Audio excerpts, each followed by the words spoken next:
Dieu notre Père, Mungu Baba yetu, quand tu étais sur cette terre, wakati ulikuwa hapa dunia hapa, tu disais ouvertement unaanza kusema waziwazi que sans moi vous ne pouvez rien faire. ya kwamba bila mimi hamwezi kufanya kitu.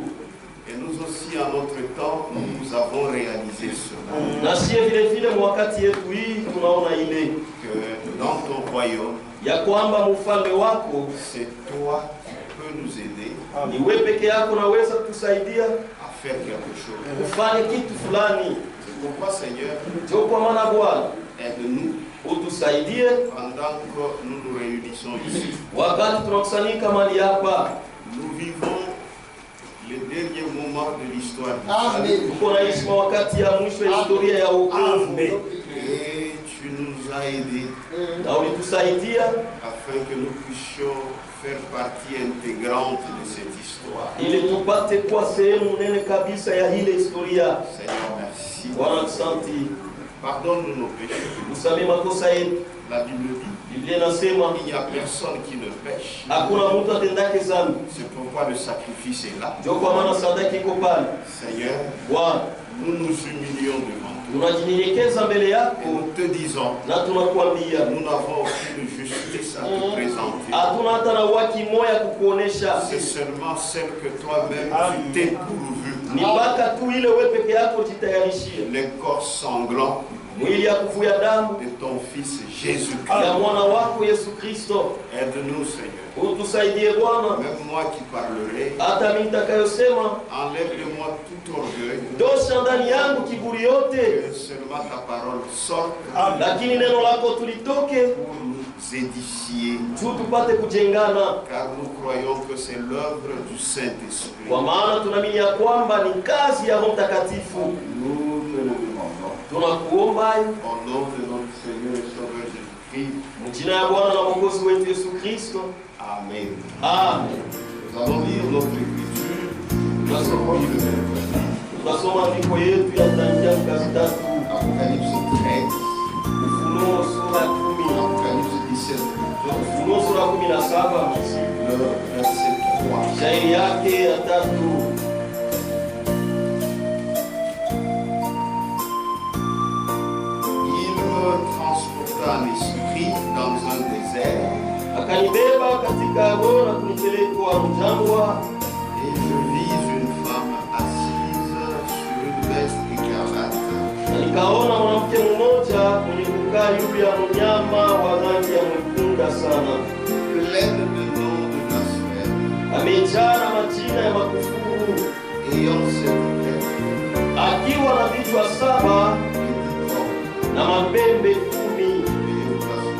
Naweza kukaa. Cette semaine, Hii juma nous avions commencé à parler de la femme d'Apocalypse 17. tunataka kusemea juu ya mwanamke wa Ufunuo sura 17. Nous avions parlé auparavant sur la femme d'Apocalypse 12. Kwanza mbele tulisemeaka juu ya mwanamke wa Ufunuo sura 12. Et nous avons compris que cette femme-là, c'était cette femme fidèle, Elewa ya kwamba yule mwanamke alikuwa ni yule mwanamke mwaminifu, fidèle à son mari, mwaminifu kwa bwana yake, et qui ne recevait comme sa semence. na anaweza kupokea mbegu ya kwa bwana yake, Et cette semence, na ile mbegu c'est la semence de la parole, ni mbegu ya neno, la parole de vérité. neno ya ukweli.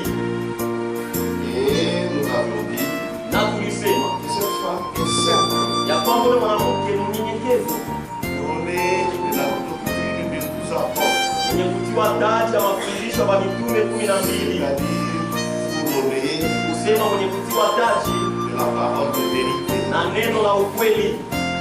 Nous avons dit Na tulisema c'est cette femme ni yule mwanamke qui représente l'Église de Jésus-Christ. ndio alikuwa anaonyesha kanisa ya Yesu En Kristo. d'autres termes, Kusema vingine, c'est là où il y a les croyants de Jésus-Christ. ndio kule kuko waaminifu wa Yesu Kristo. Que ce soit ceux-là qui iront dans l'enfer, Ikwe wale wataenda kunyakuliwa c'est toujours là-bas. mpaka kule. Que ce soit les vierges folles qui resteront, Ikwe wabikira wapumbavu wale watabakia c'est toujours là-bas. ni mpaka kule. Pourquoi frère Franck? Ndio kwa maana Frank anasema Cette église, ile kanisa elle présente l'église de Jésus-Christ. iko naonyesha kanisa ya Yesu Kristo Et ce sont les croyants, na ni baaminifu, les véritables croyants. baaminifu ba kweli, Et aussi, na tena c'est cette église ni ile kanisa qui représente les 10 vierges. inaonyesha wabikira 10 Et les 10 vierges, na wale wabikira ce 10 sont les croyants ni baaminifu pendant ces temps-ci. ni wakati. Donc en dehors des 10 vierges, Kusema nje ya wabikira 10 il n'y a pas de croyants. hakuna waaminifu.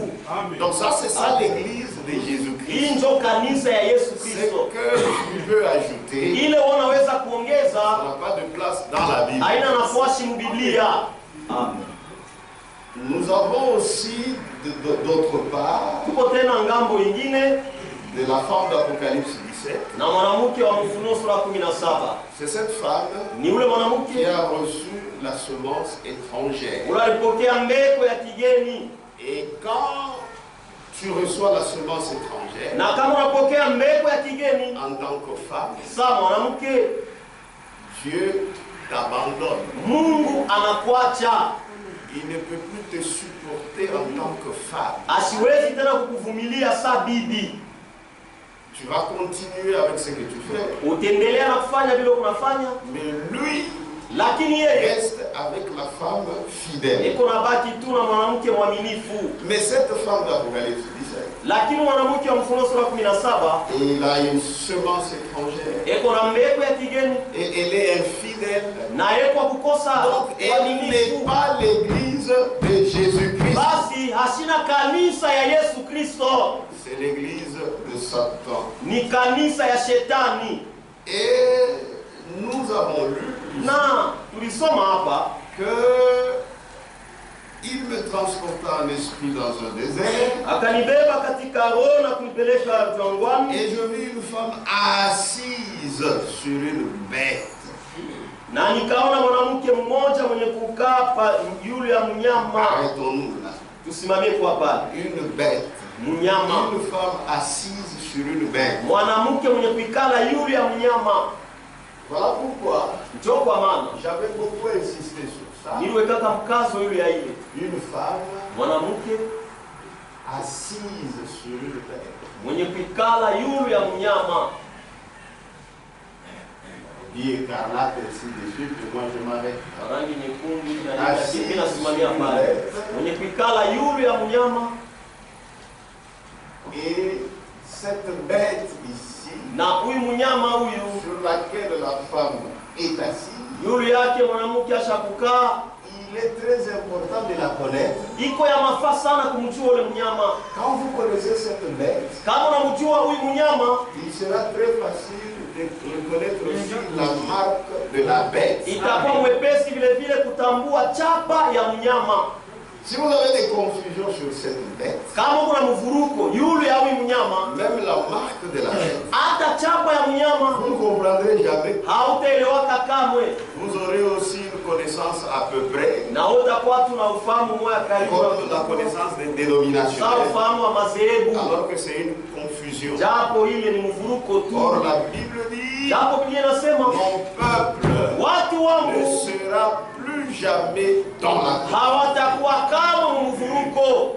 Donc il s'agit de cette femme assise sur une bête. Basi ni mambo ya mwanamke mwenye kukaa yule au mnyama. Et pendant la semaine, Na katikati ya juma nous avons fait cela très facilement. tulisemea kwa Et mwepesi, nous avons dit que cette puissance-là, na tulisema ile uwezo ou cette bête-là, au ule mnyama représente la puissance politique mondiale. anaonesha uwezo wa kisiasa ya dunia mzima. Oui, Ndio, c'est une politique mondiale. ni siasa ya dunia mzima, Et vous savez na mnajua que le monde entier ya kwamba dunia yote mzima est dirigé par le diable imeongozwa na diabolo, en tant que l'usurpateur des choses de Dieu. sawa kubeba uwezo kwa C'est ujanja lui ya qui vitu ya Mungu. règne maintenant. Ni yeye ndiye kunatawala hapa sasa, Et cette bête-là, na yule mnyama c'est ça la puissance politique ndio uwezo wa siasa ya dunia sur mzima laquelle la femme est assise. yulu yake yule mwanamke ashakukaa. Et d'abord, la Bible montre ça très bien Na mbele Biblia inaonyesha mzuri en sana. disant qu'elle est une grande prostituée, cette femme qui est assise sur cette bête, Kusema ya kwamba ni kahaba mkuu yule mwanamke ameketi yule ya mnyama. qui se livre à l'impudicité avec les rois de la terre. Eko najitoa kusharati na wafalme wa dunia. Les rois de la terre, Wafalme wa dunia c'est-à-dire kusema les hommes ayant le pouvoir politique, watu wenye kuwa na uwezo wa siasa. c'est-à-dire le pouvoir temporel. Kusema uwezo wa siasa. C'est ce qui est écrit dans Apocalypse 17, Ni ile imeandikwa Ufunuo sura 17 verset 1er. shairi ya kwanza. Oui, un des sept anges qui tenait les sept coupes vint, Kisha mmoja wa malaika saba alikuwa anashika vikombe saba akaja. et il m'adressa la parole en disant, Akanielekea neno akisema, viens, kuja je te montrerai le jugement de la grande prostituée takuonesha hukumu ya kahaba mkuu qui est assise sur les grandes eaux. mwenye kukaa yulu ya maji mengi. Amen. Amen. Elle est assise sur les grandes Acha eaux, kuikala yulu ya maji c'est-à-dire mengi. sur beaucoup de peuples. Kusema yulu ya watu wengi. Et c'est avec elle Nani pamoja que naye les rois de la terre ndio wafalme wa se dunia sont livrés walijitoa à l'impudicité. usharati. Pourquoi l'impudicité? Juu ya nini usharati? Ici, c'est l'impudicité spirituelle. Hapa ni usharati mkiroho. L'Église de Jésus-Christ, Kanisa Yesu Kristo en aucun cas, ne peut faire la politique. haiwezi hata mara moja kufanya siasa. En aucun cas. Hakuna hata mambo moja. Jésus avait dit, Yesu alisema mon royaume ufalme wangu n'est pas de ce monde. aina ya dunia hii. L'Église de Jésus-Christ Kanisa ya Yesu Kristo n'est pas intéressée yo à la politique. haihusu na mambo ya siasa Et elle ne fait jamais, jamais, au grand jamais de la politique. na ifanyake kamwe siasa. Mais l'Église de l'Antichrist, Lakini kanisa mpinga la Kristo, politique, c'est ça son domaine. siasa ndio fuasi yake. Elle se sent aller. Eko najisikia wa kutulia pale. Amen. Amen. C'est ça son domaine, comme je l'ai dit. Mpaka vile nilisema ndio fuasi Sans yake. politique, elle ne peut pas œuvrer. Bila siasa hasiwezi kutumika. Parce qu'elle est d'abord assise sur la politique. Kwa sababu hasha kuikala yulu ya siasa. Amen. Mais l'Église de Jésus, Lakini kanisa Yesu Kristo c'est le royaume messianique. ni ufalme wa Masia. Et là, comme roi, Iko na mfalme c'est le Seigneur ni Jésus-Christ. Bwana Yesu Kristo. Et le Seigneur Jésus-Christ Na Bwana Yesu a Kristo dit, alisema mon royaume ufalme wangu n'est pas de ce monde. haina ya dunia hii. C'est pourquoi notre vie Ndio kwa maana uzima ne wetu, dépend pas de la politique. maisha yetu haihusu na siasa. Même si la politique devient foutue, Hata kama siasa inakufa, je, moi je continuerai à manger, tendelea je tunakula continuerai à vivre, parce que ma vie dépend du quartier général maisha yangu qui est le ciel. yenye kuwa mbingu. Amen. Amen. C'est avec elle Ni pamoja naye que le roi de la terre ndio wafalme wa dunia se sont livrés à l'impudicité. walijitoa kusharati.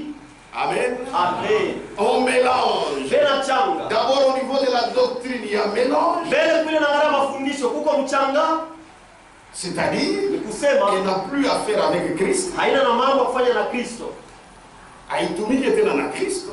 Amen. Amen. Mais elle dit, Lakini yeye anasema j'ai son nom. niko na jina lake, Je reste toujours son épouse. mimi nabakia tu paka bibi yake. Non, c'est faux. Hapana, ni Tu as bongo. déjà reçu la semence étrangère. Kisha kupokea mbegu ya kigeni, Tu n'es plus l'église de Jésus-Christ. hauna tena kanisa Yesu Kristo.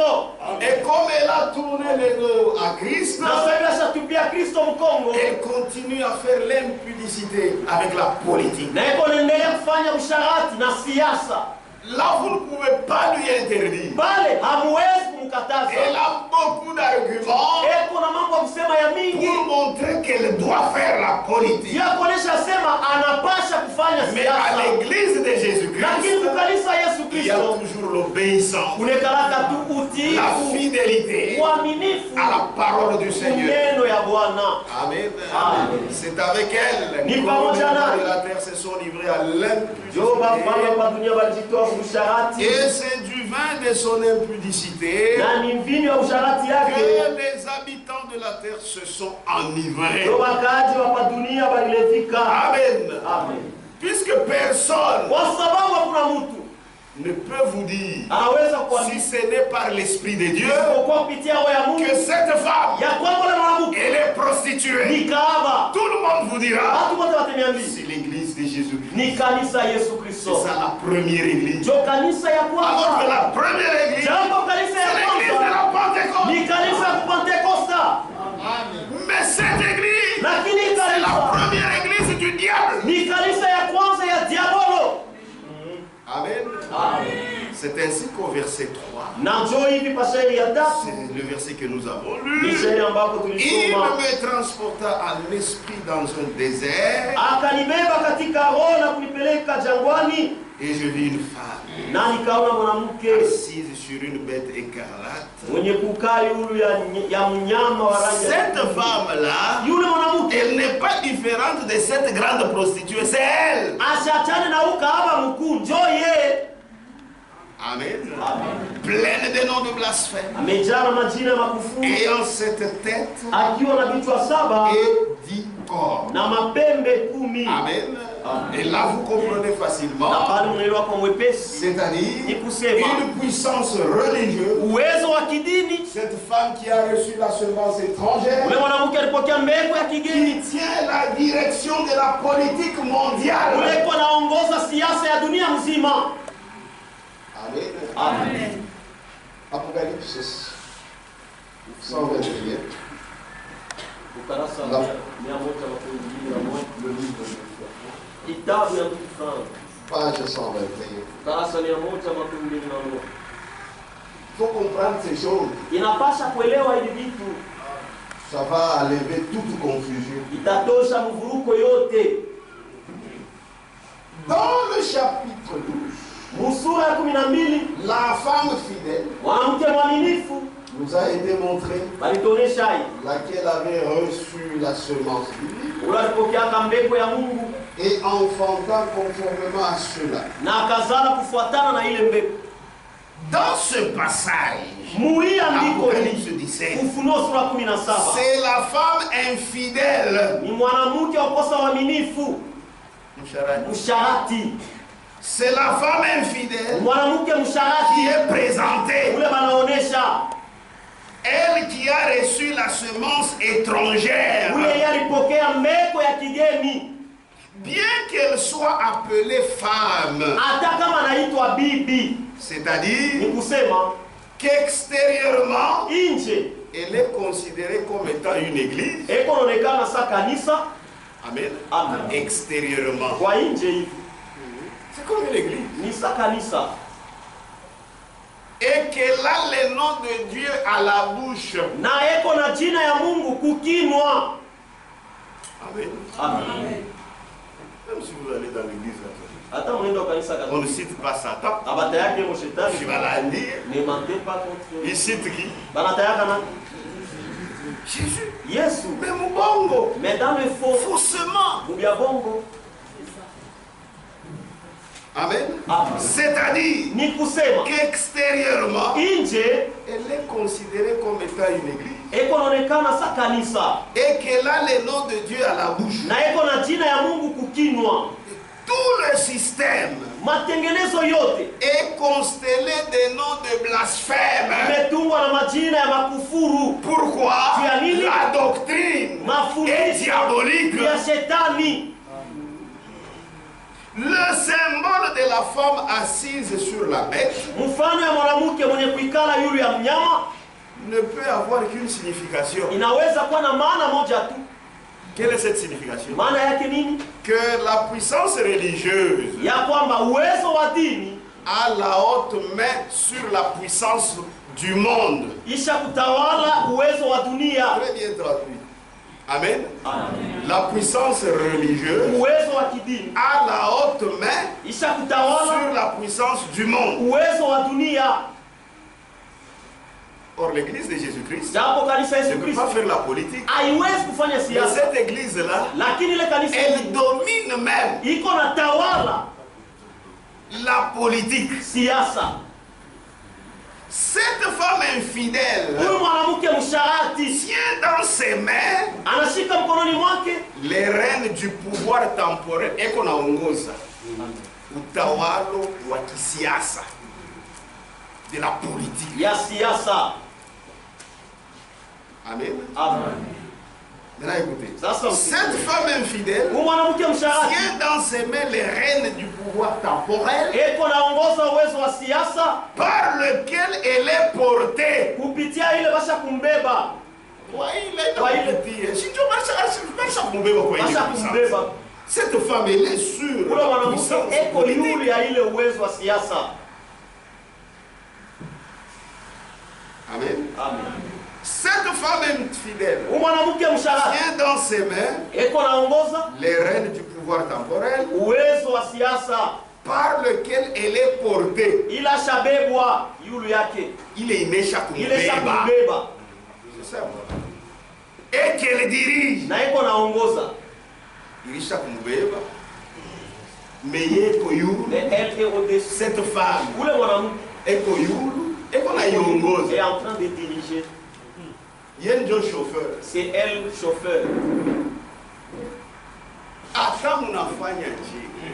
Elle n'abandonnera jamais la politique. Hata chaka kamwe siasa, Puisque la politique, kwa sababu c'est ça siasa la substance importante pour elle. ndio kitu kia mafaa sana Même kwake. si vous dites, Hata kama oh, unasema, vous êtes l'église, oh mko kanisa, oh, vous vous mêlez de la politique. juu ya nini mnachangana na masiasa?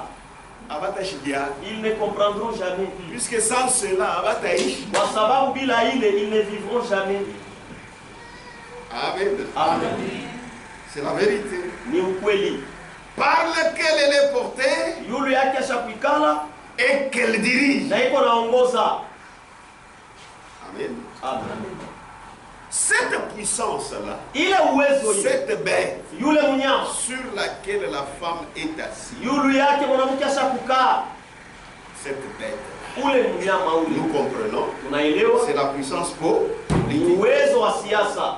Maintenant, arrêtons-nous un peu Sasa tusimame kwanza pale, sur cette bête yule ya ule sur mnyama, laquelle est assise cette femme yule yake yule mwanamke ashaketi, qui représente la puissance politique mondiale du temps de la fin. uwezo wa siasa mdunia mzima mwi wakati ya mwisho. C'est la bête dont on parle Ni mnyama ule banasemea dans Apocalypse 13.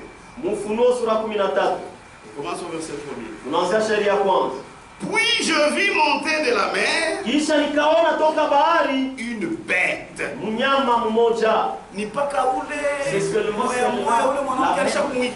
celle sur laquelle la femme est assise.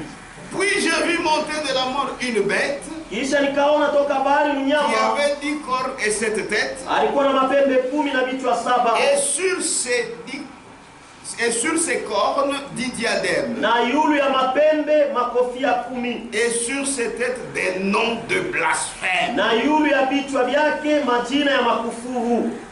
Amen. Amen.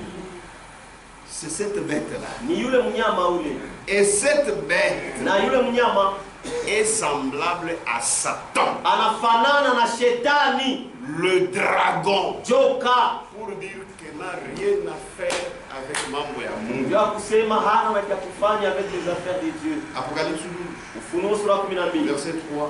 shairi ya 3. Un autre signe parut encore dans le ciel. Alama ingine ikaonekana mbinguni, Et voici, na tazama, c'était un grand dragon rouge. ilikuwaka ni joka kubwa nyekunda. Le dragon rouge, njo Satan. Joka nyekunda sasa shetani. C'était un dragon rouge Ilikuwa joka ayant mkubwa 7 nyekunda, têtes akiwa na vichwa et 7 10 cornes. na mapembe Et 10, sur ses têtes, na yule ya vichwa yake 7 diadèmes. makofia 7. Donc la bête sur laquelle est assise la femme Basi mnyama yule yake mwanamke et ashaketi le dragon na joka sont semblables. banafanana.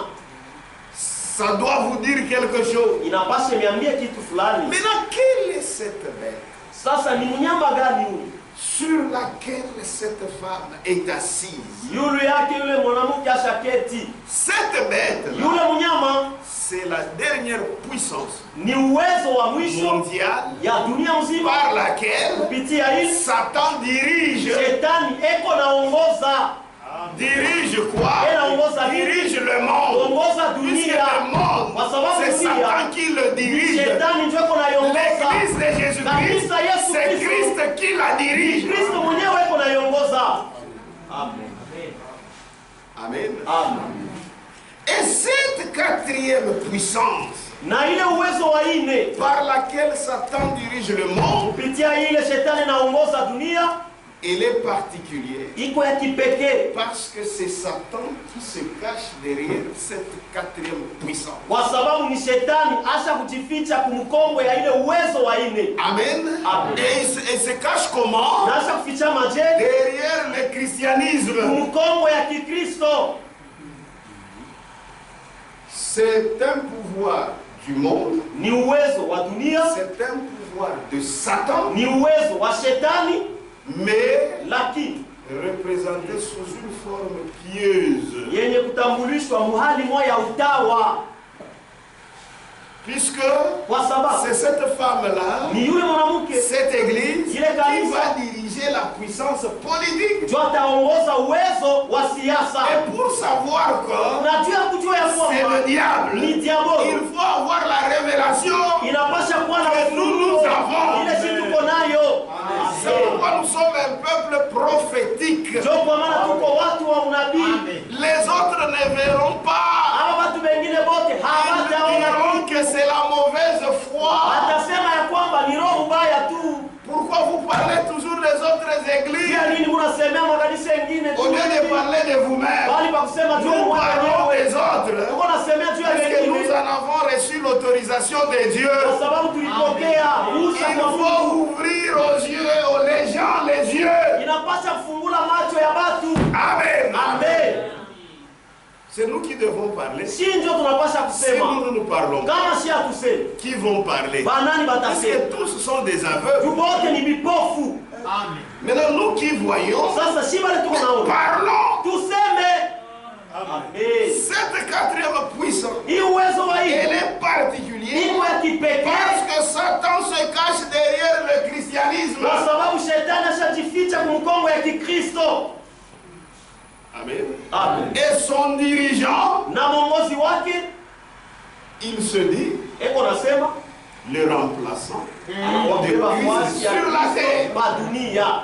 Or, c'est le royaume du monde, Japo ni ufalme wa dunia, mais il y a quelqu'un au-dessus lakini kuko mtu mmoja qui yule se montre ule anajionyesha serviteur de Dieu. mtumishi wa Mungu. C'est pour conduire les gens à la perdition. Ni juu ya kuongoza watu mkupotea. Maintenant, nous devons dire, Sasa sisi tunapaswa c'est kusema faux, ni bongo, sortez de là, mutoke on mule, va vous amener à la mort. watanipeleka kulufu. Ça, Hii c'est le royaume diabolique. ni ufalme wa shetani. Maintenant, pour dire ça, Sasa juu ya kusema hivi, il faut être courageux, inapasha kuwa il faut hodari, être réellement envoyé de Dieu, inapasha vya kweli utume et na il Mungu, faut avoir le Saint-Esprit. na inapasha kuwa na Roho Mtakatifu. Sinon, tu vas aussi trembler. Kama pana na wote atetemeka. C'est pourquoi Jésus a dit, Ndio kwa maana Yesu alisema sans moi, bila mie vous ne pouvez rien faire. hamuwezi kufanya kitu. Et c'est ça le but poursuivi Na ndio kifukuzio yenyewe de la parole restaurée, ya neno yenye kurudia du message du temps de la fin. ya ujumbe ya wakati ya C'est mwisho d'ouvrir les yeux aux gens. ni kufungula macho ya watu. Amen. Que Dieu vous bénisse. C'est la vérité. Ni ukweli. Elle est particulière cette lettre. Kwa ya upekee ule mnyama kwa sababu Satan, shetani il se cache ashakufichana derrière le christianisme. mkongo ya Kikristo. Vous verrez les gens très doux. Mtaona watu bapole sana. Vous pensez que c'est pour amener le royaume de Christ. Unaweza sema ni juu ya kuleta ufalme wa Kristo. Alors que c'est apporter le royaume de Satan. Jambo ni kuleta ufalme wa shetani. J'ai dit c'est la quatrième puissance Nilisema ya kwamba ni uwezo wa ile mondiale. ya dunia mzima. Amen. Amen. Ce qui veut dire Maana yake il y avait les trois premières puissances. Mauwezo tatu ya kwanza. Amen. Amen. Oui, il y en avait. Ndio ilikuwaka. Maintenant, il y a quatrième. Sasa kuko Et uwezo wa ile. le quatrième royaume Na hii ufalme ya ine ou empire, au tawala, c'est ça le dernier. njoo ya mwisho. C'est cet Amen. empire-là Ni ile utawala que lui-même, Christ, njoo yemo ya Kristo viendra détruire. atakuwa kuharibu. Amen. Puisque ce royaume ici, Kwa sababu hii ufalme avec son roi, na mfalme wake, personne de la terre hakuna mtu hapa ne dunia peut lui faire quelque chose. anaweza kufanya kitu fulani. Il faudrait Inapaswa une pierre jiwe moja qui sort de cette ya montagne, kutokea sort de ce cours d'une main bila msaada wa mkono pour tomber juu ya kuanguka sur ce royaume juu ya ile et ufalme l'écraser. na kuiponda. Amen. C'est le Seigneur Jésus-Christ Ni Bwana Yesu Kristo lui-même. yeye peke yake.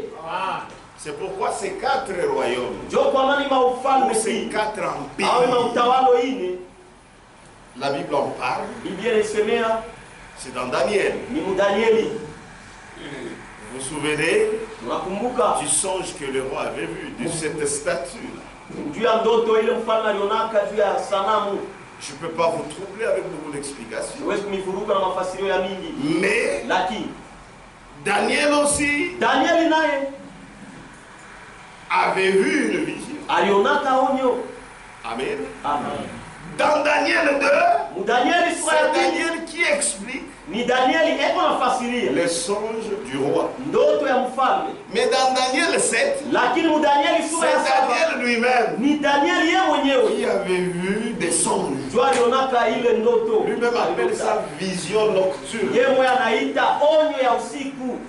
Amen. Amen. Ce qu'il avait expliqué dans Daniel 2, Ila alifasiriaka Mdanieli sura ya parlant pili de cette statue, akisemea juu ya ile et sanamu, ce que Daniel avait vu dans Daniel 7, na ile Danieli aliona Mdanieli ça sura ya saba parle de ces grands quatre royaumes iko nasemea juu ya maufalme kubwa qui ile devaient diriger le monde. ile ilipasha kuongoza dunia. Ouvrez bien vos oreilles. Fungule mzuri masikio. En principe, Kwa kanuni pour Israël, juu ya Israeli c'est le peuple de Dieu. ni watu wa Mungu, C'est seulement Dieu ni mpaka tu Mungu qui devait diriger son peuple. ndio anapasha kuongoza watu wake. Ça devait être un pouvoir théocratique. Ilipasha kuwe uwezo wa Mungu. Na uwezo.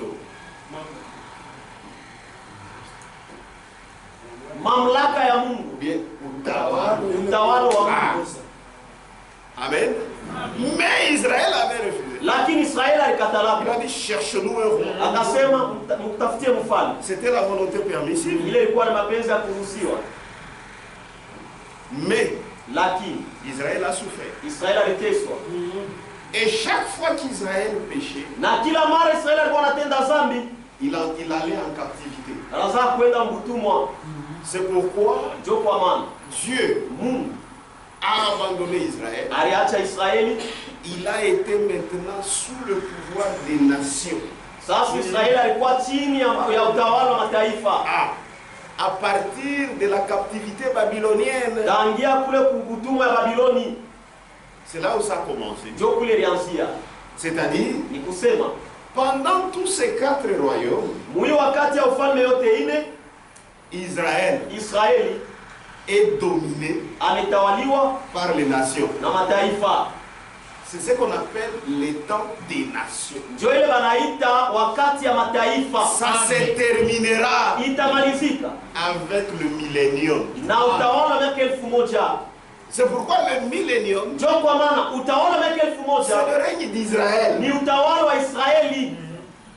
Amen. Amen. Maintenant, cela avait commencé Sasa ile ilianzaka avec l'empire babylonien. na utawala wa Babiloni. Amen. Amen.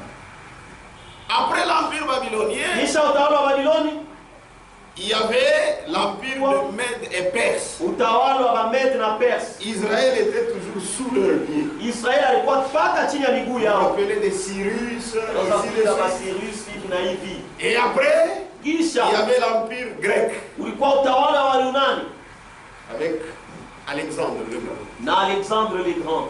Et après, Kisha c'est maintenant l'empire romain. ni sasa utawala wa Israël Roma. était toujours sous Israeli alikuwa domination mpaka des nations. chini ya utawala wa Vous vous mataifa. rappelez, Unakumbuka quand Jésus est né, wakati Yesu alizaliwa, Israël était sous domination. Israeli alikuwa de chini ya l'empire utawala romain. ya utawala wa Roma. C'est là que vous entendez parler César, Bali unasikiaga vinasema Auguste. Caesar, Auguste, Pilate. Pilate, C'était des Romains. walikuwa ni wa Roma.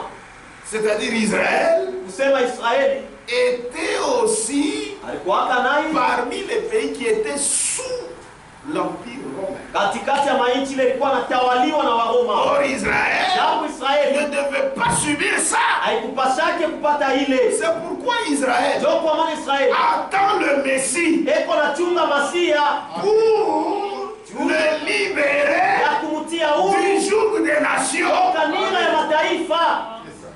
C'est pourquoi quand Jésus était venu, Ndio kwa maana wakati Yesu alikuja, il y a des gens comme des zélotes qui ne voulaient pas croire ce que Christ faisait. kulikuwa watu saba zelota bakupendai kuamini vile Kristo alikuwa anafanya, kwa sababu juu yao Christ devait donner des coups. Kristo alipasha ndio kupiga mangumi Ces gens-là bale basi qui ont tenu Israël en captivité. bale baliweka Israeli mkutumwa. Mais Jésus vient. Lakini Yesu anakuya Rendez à César ce qui est à mpatie César. Kaisara yenye kuwa yake Et à Dieu ce qui est. na Mungu yenye kuwa ya Mungu. Quoi? Nini? Ah? Or toi tu es le Messie. Japo wewe C'est pour nous Masia libérer. ni juu ya kututia huru. Or eux ne savaient pas Japo bora que kujua là quand Christ était venu, ya kwamba wakati Kristo alikuja c'était pour verser son sang ilikuwa ni juu ya kumwanga damu afin yake que le monde entier ili dunia mzima soit sauvé. iokolewe Ceux-là qui croiront. na wale wataamini. Mais Lakini le Messie Masia les libérera. atabatiaka huru. Amen. Amen. Le Messie les libérera Masia atabatiaka huru parce kwa sababu que il viendra atakuya pour frapper ya kupika et régner. na kutawala. C'est pourquoi Ndio kwa maana le règne utawala ya utawala ça ne wa sera pas en moja France, haitakuwa ku France, ça ne sera pas au Congo. haitakuwa Au Mkongo, Congo, la Kongo, nation de Dieu. taifa ya Mungu, Non, Kongo, c'est en Mungu Israël. Israeli. Amen. Amen. Alors, je voulais expliquer ces 4 temps. Nilipenda kufasiria mawakati, Ce sont là les temps des ni nations. mawakati ya mataifa. Israël, même Sema aujourd'hui, Israeli hata leo Israël Israeli est toujours eko sous la paka conduite des nations. kwenye kutawaliwa na Mais mataifa, ça terminera. lakini tamalizikaka. Amen. Amen. C'est ainsi que je vous ai dit. Na njoo hivi niliwaambia Premièrement, kwanza l'empire babylonien utawala wa Babiloni représenté ulikuwa naonesha dans Daniel 7 par le lion. mu Danieli sura ya 7 simba, Mais dans Daniel chapitre 2, c'est par l'or. lakini mu Danieli sura ya 2 ilionyesha ni dhahabu ya ile sanamu. À la maison, vous pouvez lire Daniel 2, Daniel 7. Unyumba unaweza kusoma Danieli sura ya 2. L'empire médo-perse Utawala wa Medo-Perse est représenté ilionyeshwa par l'ours, na dubu, Daniel 7. Danieli sura ya 7. Mais Daniel 2, Lakini Danieli sura ya par 2 l'argent. kupitia pesa, Et l'empire grec na utawala wa est Yunani représenté par léopard, ilionyeshwa kupitia dans Daniel 7. Danieli sura ya Mais 7, Daniel 2, lakini Danieli sura ya par 2 les reins. kupitia shaba. Mais l'empire romain, Lakini utawala wa Roma on dit seulement, wanasema tu c'est un animal ni nyama terrible, wa matata, extraordinaire, wa maajabu épouvantable. na wa kuogopesha. Mais dans Daniel 2, Lakini Danieli sura ya 2 c'est représenté par le fer. imeonyeshwa kupitia kiuma. Est-ce que vous comprenez? Amen. Il y a une kiuma. C'est un fait. C'est pourquoi il faut la puissance d'en haut Inapasha uwezo wa juu pour l'écraser. ya kuiponda. Amen. Amen. Les 3 puissances mondiales Ima uwezo tatu ya dunia sont déjà dans le passé. isha kupita. Mais la quatrième puissance, lakini mtawalo wa ine elle est encore là. ingali kiko. Il y avait un temps qu'il avait semblé disparaître, Ulikuwa wakati mwe ilionekana inapotea, mais elle est déjà réapparue. lakini asha kuonekana. Pourquoi elle semblait disparaître? Jua nini anaonekana sasa inapotea? J'explique. Nafasiri. Parce que Kwa sababu dans le temps ancien, zamani il y avait l'Empire romain ulikuwa hata utawala wa Roma, qui avait beaucoup de royaumes sous lui. ilikuwa hata na mafalme ya mingi chini yake, chini ya uongozi wake. Mais aujourd'hui, il n'y a plus de royaumes. Leo hii hakuna tena mafalme, Même les empires hata mautawala sont déjà tombés. mesha kuanguka. C'est ainsi que l'Empire romain Na njoo hivi utawala wa Roma paraissait disparaître. ilionekana sasa inapotea. Amen. Amen. Mais aujourd'hui, elle est réapparue. Kisha kuonekana tena C'est par les pays ni kupitia occidentaux wananchi ya qui se réunissent. ile naungana C'est pamoja, ce qu'on appelle l'Union ile européenne. wanaita muungano wa Europa, C'est-à-dire c'est toujours l'Empire romain kusema ni mpaka utawala wa qui Roma continue. iko naendelea. Vous allez remarquer, Na mtaona ya kwamba parmi tous ces pays qui se réunissent, katikati ile mainchi yote yenye kuungana c'est toujours Rome ni mpaka tu Roma qui a la position prépondérante. ndio iko na msimamo ya yule ya kutawala wote. Ah. Amen. Amen. Apocalypse 13, là où vous étiez. Sura ya 13 pale. Puis je vis monter, est-ce que vous comprenez? Eti mnaelewa? Puis je vis monter de la mer une bête Kisha nikaona toka bahari mnyama qui avait 10 cornes et 7 têtes. alikuwa na mapembe 10 na vichwa Et 7, sur ses cornes 10 diadèmes. na yule ya mapembe makofi Et ya sur 10, ses têtes des noms de blasphème. na yule ya vichwa yake majina ya makufuru. La bête que je vis Mnyama ule niliona était semblable à un léopard. alikuwa mwenye kufanana na chui, Ses pieds mikulu yake étaient comme ceux d'un ours. ilikuwa sa ya dubu, Et sa gueule na kinwa comme yake une gueule de lion. sa kinwa ya simba. Amen. Amen. C'est vrai, elle est Ni extraordinaire. kweli ni wa C'est maajabu, vrai, elle est ni épouvantable. kweli ni wa kuogopesha, Puisqu'en elle kwa sababu ndani se yake retrouvent même les 3 premiers empires. unapatikana tena mautawala tatu ya kwanza ishapita: Lion, ours. simba, dubu. Amen. Amen. Que Dieu vous bénisse. Mungu alibariki. Maintenant écoutez, Sasa msikii, je vous ai dit qu'elle ressemble au dragon. nimeambia kusema anafanana na joka, Puisqu'ils ont affaire avec le dragon. kwa sababu yuko na mambo ya Et kufanya ici na on joka. dit, Na hapo wanasema le dragon lui donna sa puissance. joka akamupa uwezo wake. Le dragon c'est qui? Joka ni nani? C'est Satan. Ni shetani. Le dragon lui donna sa puissance Joka akampa uwezo wake et son na trône kiti yake ya ufalme et une grande na autorité. mamlaka kubwa. C'est pourquoi il faut toujours Inapasha pasa 7 pieds ile jiwe pour l'écraser. ya Il kuiponda, faut Jésus-Christ inapasha Yesu Kristo pour ya l'écraser. kumponda. Amen. Amen. Maintenant, frère, c'est clair. Sasa ndugu, inakuwa Donc wazi. Jésus est de l'autre côté. Basi Yesu eko hii ngambo Jésus nyingine, est de ses côtés. Yesu iko Et eko hii le diable ngambo, est de l'autre na côté. shetani kule kungambo ingine. Même l'église de Jésus-Christ. Hata kanisa Yesu Ce Kristo n'est pas à confondre avec l'église de Satan. aina ya kuvuruka na kanisa ya shetani. Si vous le faites, Kama unaivuruka, il y a quelque chose qui ne va pas. kuko kitu kimoja kiendeke. Amen. Amen. Il y a quelque chose qui ne va pas. Kuko kitu kimoja kiendeke. Apocalypse 84. Ufunuo 18. Le livre. Kitabu Donc, tafuta Bible 84. la Bible 84. Ah oui, pas dans sa fin, c'est dans tout là.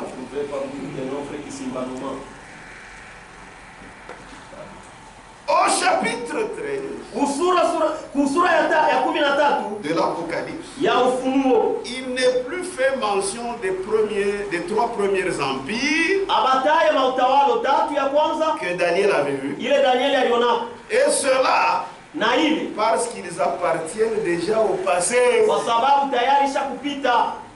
À la fin des jours, Kumwisho ya masiku, c'est aujourd'hui. À la fin des jours, Kumwisho ya masiku il s'agit de la dernière grande puissance, ni mambo ya uwezo kuu ya mwisho, l'Empire romain, utawala ya Waroma qui est représenté par une bête yenye kutambulishwa na mnyama à 7 têtes eko na vichwa 7 et 10 cornes. na mapembe 10.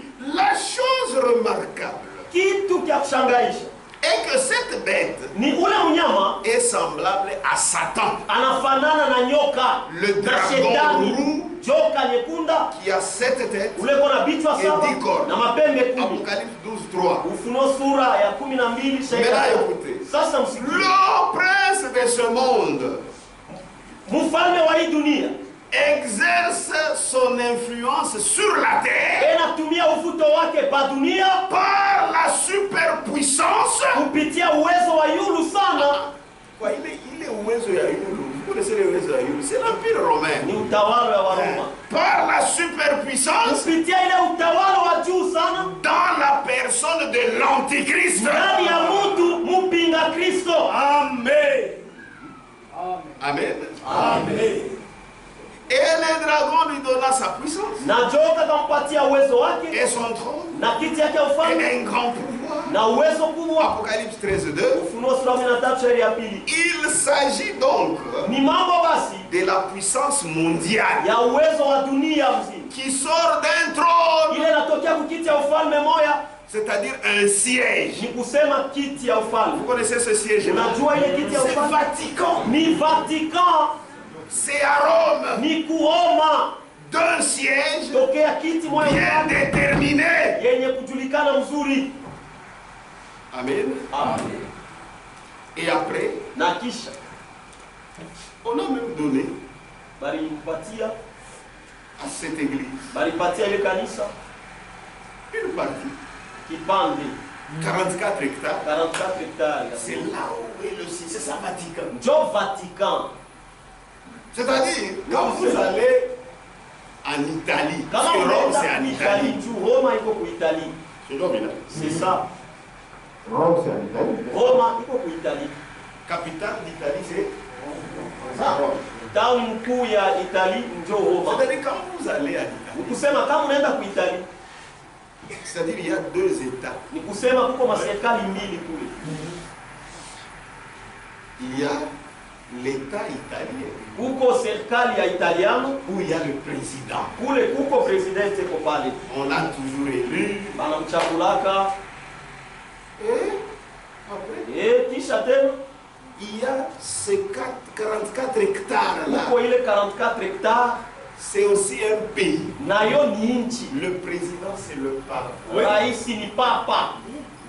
C'est-à-dire Ni kusema un pays nchi dans un pays. ndani ya nchi Et nyingine. c'est extraordinaire. Ile ni ya Ça. maajabu ile. Et Na 44 hectares. 44 hectares. Mais il a le pouvoir. Lakini iko na uwezo Presque même le président italien. kupita na ule rais wa Italia. Presque même le président du monde entier. Kupita hata marais wa dunia mzima. Et vous voyez comment quand il s'agit d'aller voir le pape, Na mtaona kama ni juu ya kwenda kuona papa, même nos présidents tremblent. hata marais wetu wanatetemeka. Amen. Ils tremblent. Wanatetemeka. Je me rappelle Nakumbuka quand Jean-Paul II était décédé, wakati Jean-Paul II alikufa, ce président ici des États-Unis, hapa c'est rien. marais wa États-Unis. Vous les voyez, tout un président. Rais mzima. Maintenant, est-ce que vous nous êtes jamais posé cette question? Eti amuna Ce zaka pouvoir ile mamlaka vient d'où? inatokea wapi?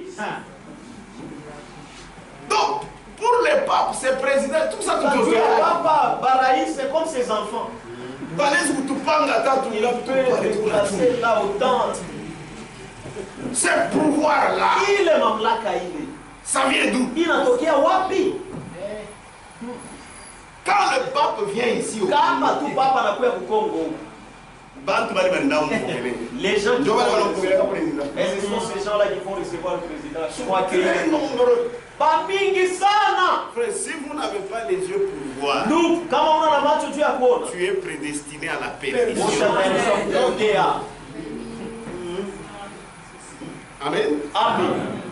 Vous êtes prédestiné à la perdition. Ushatayarishwa Il kupotea. s'agit donc Ni mambo basi de la puissance mondiale ya uwezo wa dunia mzima, qui sort d'un trône, ile inatokea kukiti ya ufalme soit un siège bien au déterminé. kiti ya ufalme yenye kujulikana mzima. Ah, c'est le représentant de Satan Ni mtambulizi wa shetani sur la terre pa dunia, qui dirige jo iko naongoza en exerçant 2 pouvoirs, akitumia mawezo mbili religieux ya kidini et politique. na siasa. Je suis président comme vous, niko raisi Samuel, mais je suis votre père spirituel. lakini niko baba yenu mkiroho. Mkebe yangu. Amen. Amen.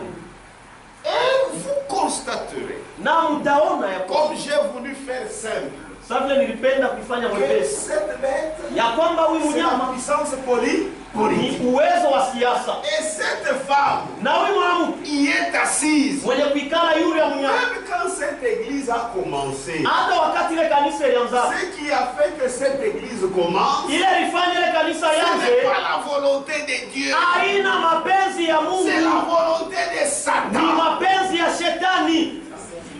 Amen. Comment? Namna kanisa Je m'explique. niko nafasiria. L'église qui a commencé, Kanisa ile ilianza c'est l'église de Jésus-Christ. ni kanisa ya Yesu Kristo. Où? Wapi? À Jérusalem, Yerusalemu avec les apôtres. na bamitume. Comme le diable, Sa vile shetani c'est un imitateur. yeye Il kafuatilisha, a attendu alichunga que Dieu puisse avoir son église, Mungu akwenda kanisa yake ou Christ puisse avoir son église. au Kristo apate kanisa Et lake, lui aussi est venu par la suite. na ye kisha akakuya Il a inspiré les gens akasukumia watu qui ont commencé à s'écarter de la Bible, bale wakaanza kutoka mbiblia kwenda qui pembeni, commençaient à s'écarter des enseignements des apôtres. wakaanza kuenda pembeni na mafundisho ya Et mitume, chacun formait une théorie, une théorie, une théorie, une na kila théorie, mtu une alikuwa théorie, anatunga une plusieurs théories mafundisho ya mingi, qui s'écartaient de la Bible. ile ilitoka mbiblia. Amen. Amen.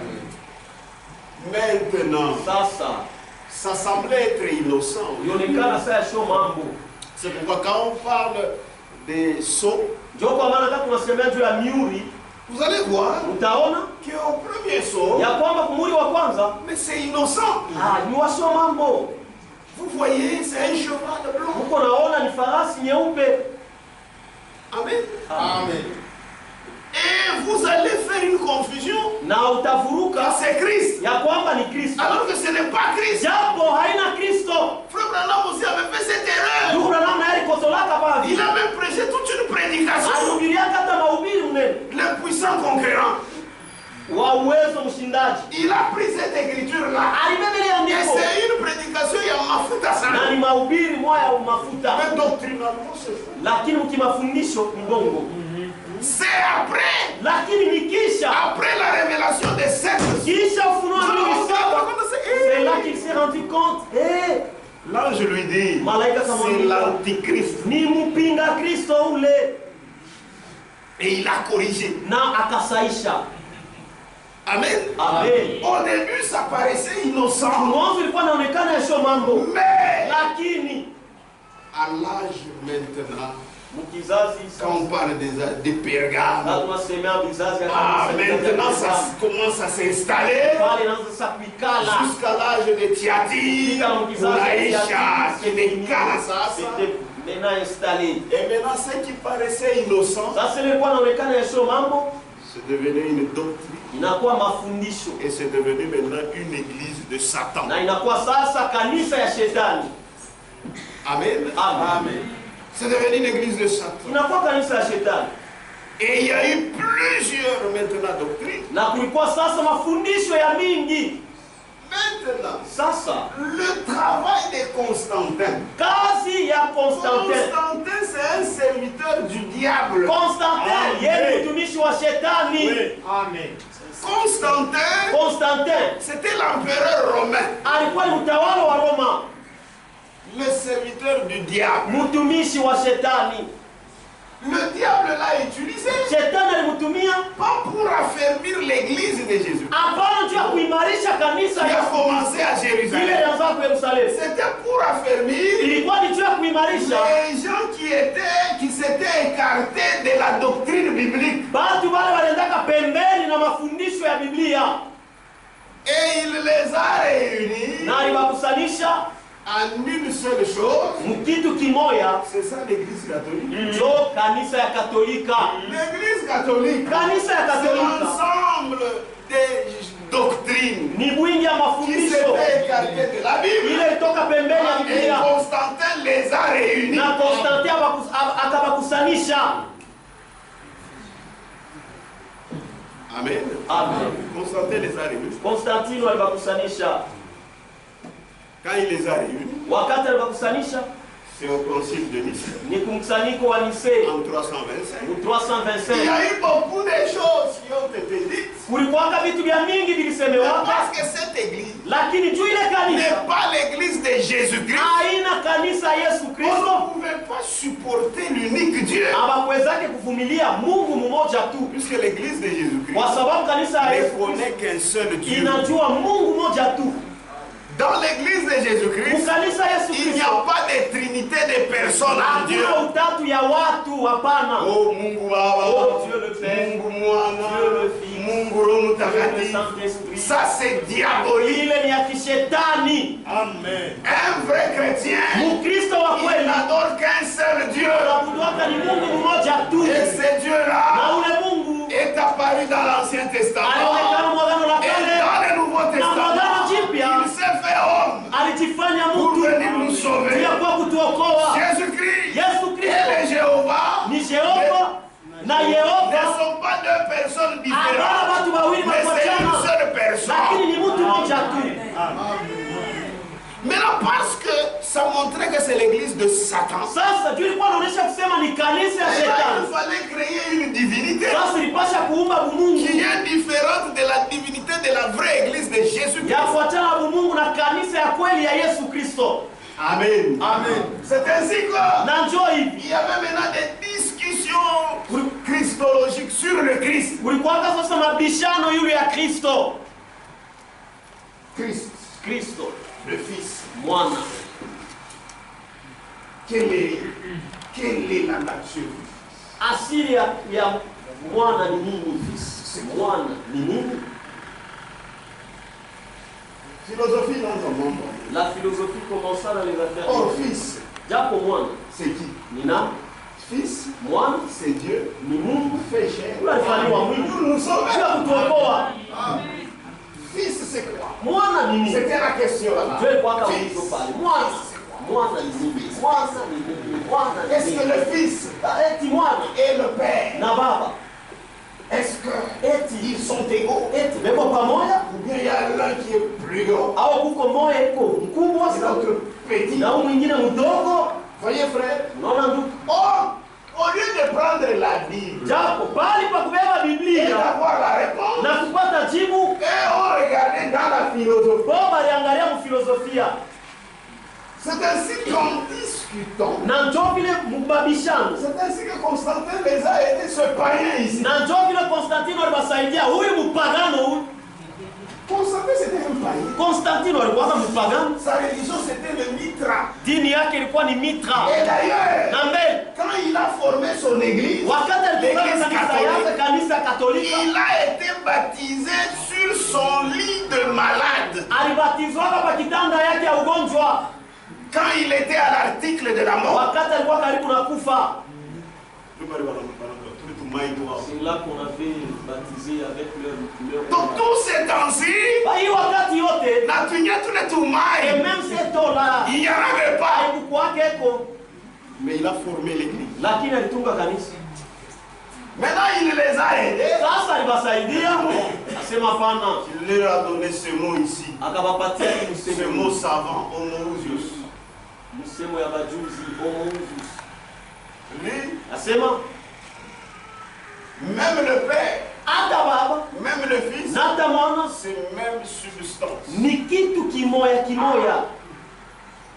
C'est-à-dire, Ni kusema le Fils est égal au Père. mwana iko pamoja na baba, C'est homoousios. ni homoousios, C'est le problème de substance. ni mambo ya kitu. Amen. Amen.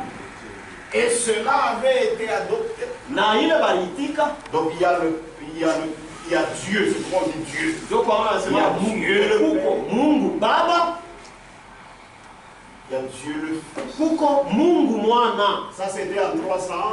Hii ilikuwa ni 325. Maintenant en 381, Sasa mu 381 Constantin n'était plus. Konstantino ashukuru tena. Il était déjà passé. Alikuwa shapita. Il y avait un autre Ulikuwa saa mwingine empereur. ule alikuwa mtawala. Là aussi, Pale nako on a encore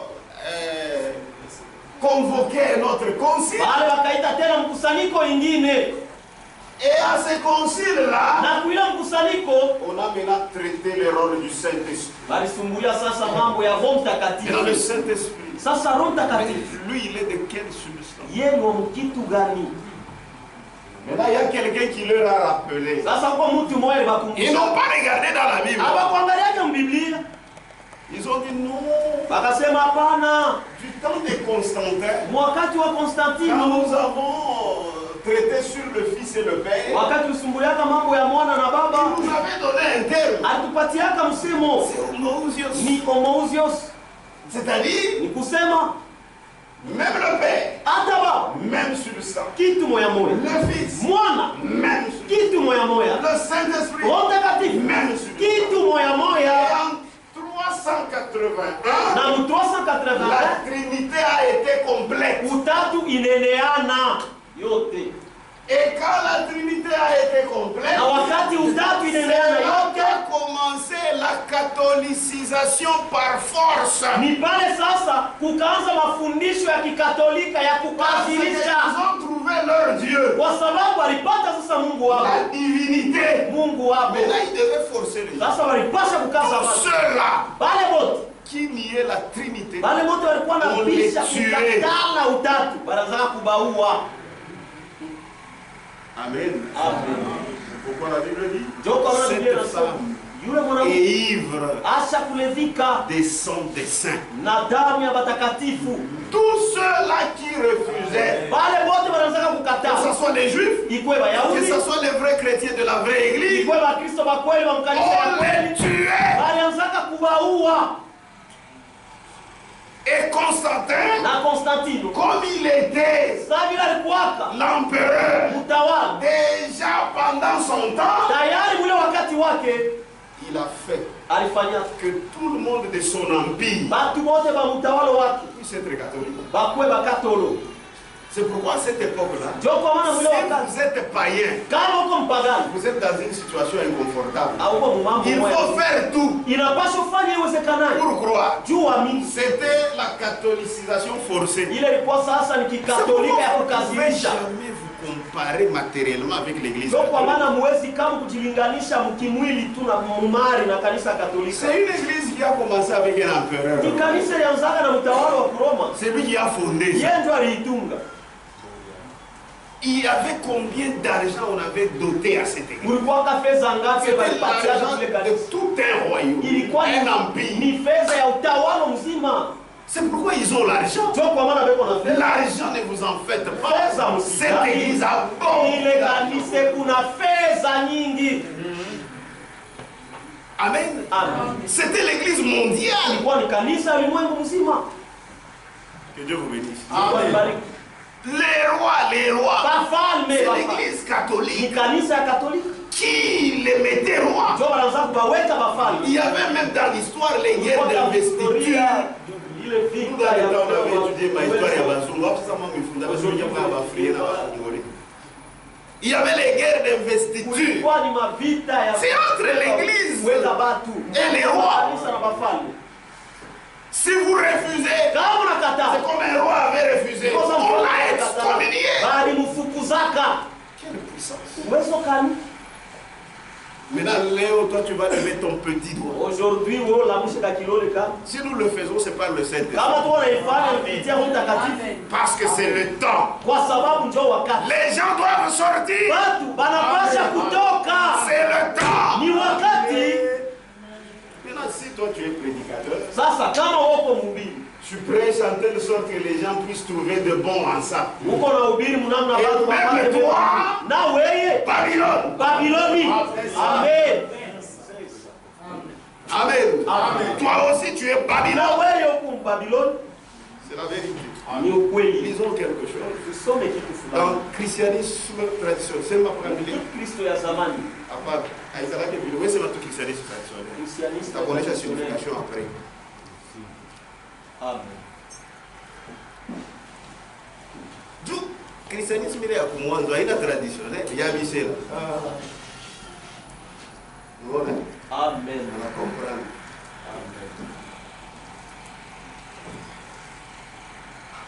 Je suis très sensible. C'est traditionnel, c'est un zaman il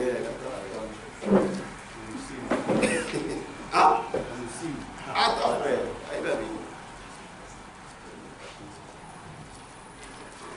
Nous sommes venus le frère après. Nous sommes d'abord.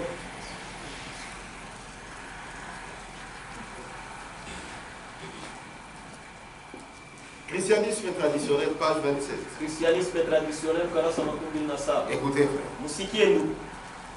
C'est l'empereur Constantin Ni mtawala Konstantino qui convoqua le concile de Nicée ndio alitaka mkusanyiko wa Nisea et le patronat. na akaiongoza. Son but Kifukuzio yake était d'unir en une seule église ilikuwa ni ya kukusanisha mkanisa moya les diverses orientations wa mafundisho ya kuachana et de les placer au service de l'État. na kuiweka mkazi ya serikali. C'est pourquoi cette femme est assise sur cette bête. Ndio kwa maana mwanamke acha kuikala yule mnyama yule ile siasa. L'union de l'État Muungano ya et serikali de l'Église na ya kanisa eut lieu, ikafanyika, et c'est ainsi que naquit l'Église d'État. na ndio vile kanisa ya serikali ilizarikwa. Pas l'Église de Dieu. Hapana, kanisa ya Dieu Mungu. était déjà Kanisa ya là. Mungu yeye alikuwa hapo tayari. Amen. Amen. Amen. L'histoire de l'Église, là, il faut battre Bayou. Historia ya kanisa, il faudrait que tout le monde aussi le connaisse. L'union de l'État et de l'Église Muungano ya serikali na kanisa eut lieu. Et ikafanyika, c'est ainsi que naquit l'Église d'État. na ndio vile kanisa ya serikali ilizarikwa. Parce que si toi, prédicateur, tu connais l'histoire de l'Église, tu ne seras pas dans la confusion. Kwa sababu kama wewe mhubiri unajua historia ya kanisa, Mais si toi, prédicateur, tu ne connais pas, wewe mhubiri haujui. c'est compliqué. Ni hatari. C'est pourquoi les gens prêchent même mal les âges de l'Église. Ndio kwa maana watu wanahubiriaka mubaya vizazi ya kanisa. L'histoire de Kanisa, oui, Tu l'histoire de les âges de l'Église, comprendre Dieu. vizazi ya kanisa, comment tu vas les comprendre? Je suis un peu strict sur cela. Kuna licho makari yule ya ile. Amen. Unaona tu mhubiri ashibiwe, Comment sio mhubiri aubiwe tu je. es un prédicateur et tu ne connais pas ces choses? Un aveugle qui conduit un autre aveugle. Kipofu leo unaongoza kipofu mwingine. Amen. Amen. La foi trinitaire. Imani ya utatu.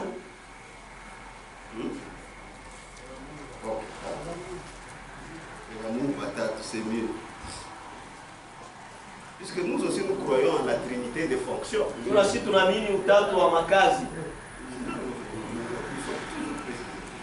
La foi trinitaire, Imani ya Mungu tatu. laquelle implique la trinité de Dieu le Père, Ile inaingiza utatu ya Mungu Baba, Fils Mwana et Saint-Esprit, na Roho Mtakatifu. est valable Iko ya kweli, iko ya mafaa. sous cette forme comme confession de foi pour tous les chrétiens. Mwi hali sa kukiri kwa imani kwa Bakristo wote. Et elle a été élevée au rang de religion d'État obligatoire. Abaliweka kiwango ya dini ya serikali kwa kukazirisha. Oui. Ndio. Regardez, je vous donne un petit exemple. Muone tunampatia mfano. Tumwelewe. Ici au Congo, Huku Kongo. comme ce sont les catholiques Sabile ni Bakato. qui sont venus avec les colonisateurs, Ndio balikuwa na bakolonisateur. frère, partout, Ndugu kufasi yote. Nibo. C'est Nous, quand on grandissait, on se disait tout est catholique. si wakati tulikuwa na komea tulisema Si vous allez à la Jécamine, kama unaenda tu kushekani. c'est quelle religion? Ni dini gani? Gato. Amen. Amen. Les bonnes places. Mafasi ya mzuri. Regardez ici, là où il y a la procure. Mwone tu hapa pale pepo procure. Gouvernorat. Gouvernorat. C'est-à-dire, on a toka na gouverner ni basta. Même les gouverneurs sont des parafiki. Amen. Vous voyez là où est construite l'église méthodiste. Unaona pale basha huenda kanisa. Zamani Dans l'ancien temps. kulikuwa kupori. C'était en brousse. C'est ni nani? C'est qui? Allez, twende kule. Allez, allez-y là-bas. C'est maintenant que nous regardons ça. Dans les temps, c'était la brousse. Allez là-bas, vous embrouillez avec les indigènes. Basenji. Amen. Amen.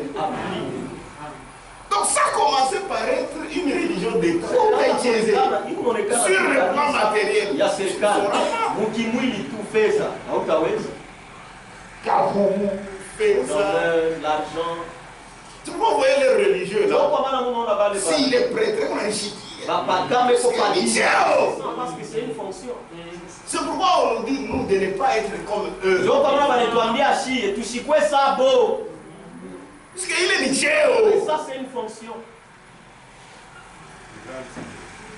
Amen. Amen. Qui Cheo, qui n'aime. Un grand titre. Parce que nous on a évêque. Et là, si on te fait, tu deviens évêque. C'est beaucoup d'argent. Calcul. Nous faisons mingi ça. Amen. Allez, on continue là. Tous ceux qui, pour des raisons de conscience, ne suivaient pas ce dictat et n'entraient pas dans cette religion d'État, étaient stigmatisés comme hérétiques.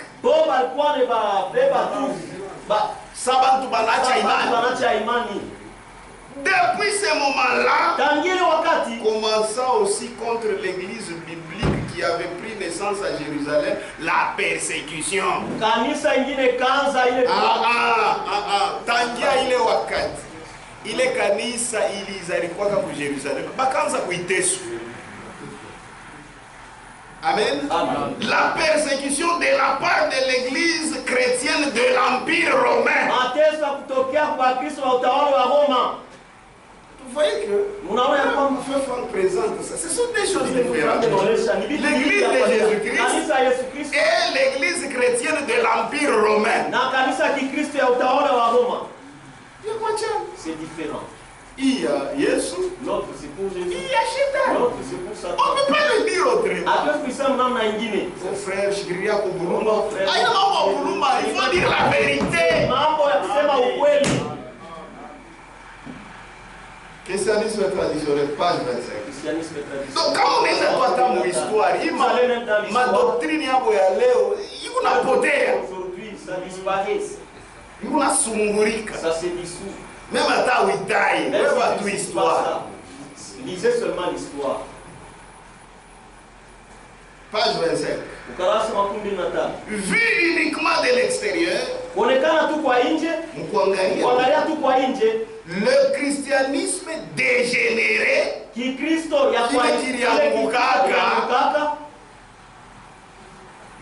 uniquement de l'extérieur, le christianisme dégénéré se propagea toujours plus sous toutes ses formes.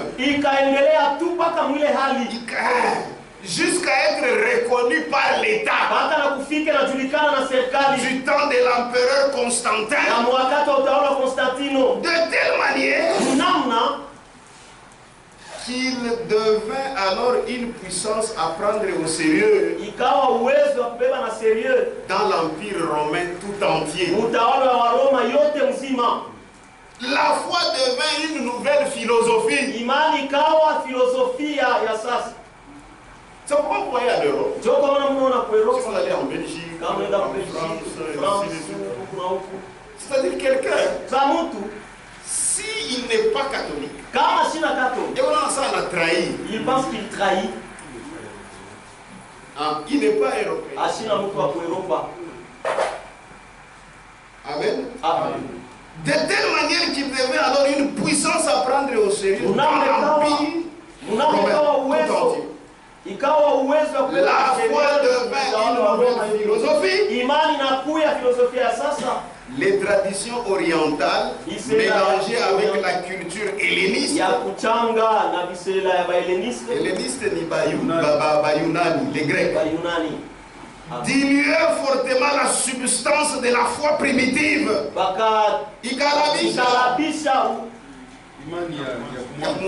Je vous donne un exemple. Napatia mfano. Mambo iko tu ya mingi Il y a beaucoup na ya mbaya. et mauvais encore. Regardez la mariologie. Mone tu mambo ya Maria, kuomba Maria, mafundisho ya Maria. Ils n'ont pas tiré ça dans la Bible. Abakuibebe mu Biblia. Ils ont tiré ça dans des cultures là, helléniques. Balitosha tu kisela ya Bayunani, kifilosofia. Oh non. Oh hapana. Quelqu'un qui est équilibré, Mtu tule wa msimamo hapa katikati. il doit avoir son père et sa mère. Anapasha kuwa na baba yake na mama yake. Si vous voyez un enfant Kama unaona mtoto qui a grandi sans son père, unalikomea bila baba yake, psychologiquement, mkichwa il est déséquilibré. asina msimamo hapa katikati. La même chose dans les spirituels. Ni kitu moya moya mkiroho. Comment vous pouvez seulement avoir le père? Namna kani unaweza tu kuwa na Il baba, faut aussi la mère. inapasha vile vile mama. C'est pourquoi, Njoo kwa mama. comme il y a Dieu le Père, Sasa vile kuko Mungu il Baba, faudrait aussi qu'il y ait mère. inapasha kukue vile vile mama. Il a montré la maman, il y a Chacun avec sa maman, la mienne c'est Marie. c'est marié une maman. Est-ce que Marie c'est ta maman? Et surtout quand on va dans cette maman, il a montré la maman, il y a Chacun avec sa maman, la mienne c'est Marie.